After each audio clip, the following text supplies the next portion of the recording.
Welcome to my YouTube channel, Tony Su Vega, your feng shui guru and paranormal expert. 3H, Himala, Hiwaga, Hinagap, bilang 32.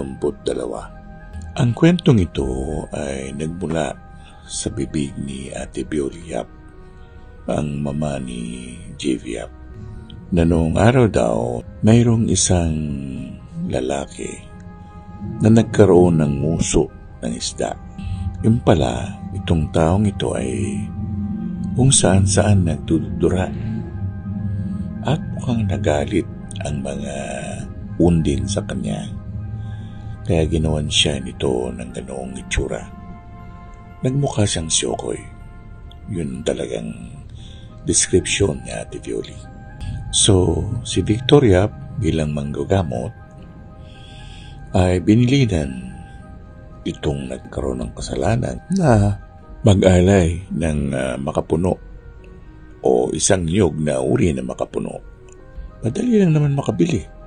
Kaya lang, hindi tinupad ng nasabing pasyente. Ang ganawa ng yumaong si Victoria, siya na mismo ang bumili ng nasabing makapuno sa palengke ng Muñoz at inialay nga ito sa na-offend na undin. Kasi kung matindi ang galit nila, bakit nila ginawa doon sa lalaking yun?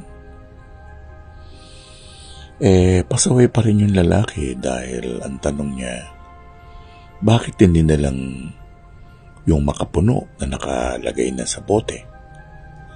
So ang sabi ng Victoria, pwede naman yun, pero hindi ako ang humihingi nun.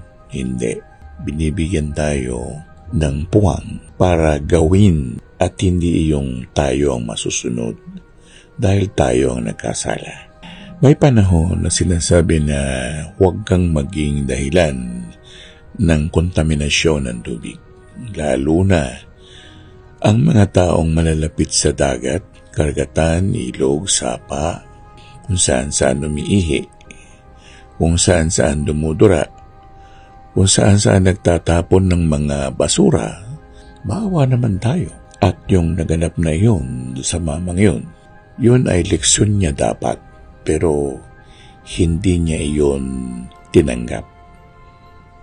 Hindi natanggal yung nguso ng isda. Kayo po, ano ang insight niyo tungkol sa istoryeng ito?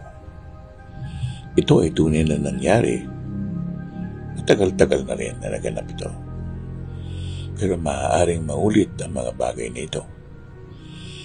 Dahil ang tao ngayon ay purara.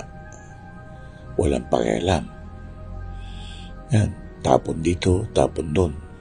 Pero kasi mayroon talagang parusa ang bawat pagkakamaling nagagawa natin sa mundong ito.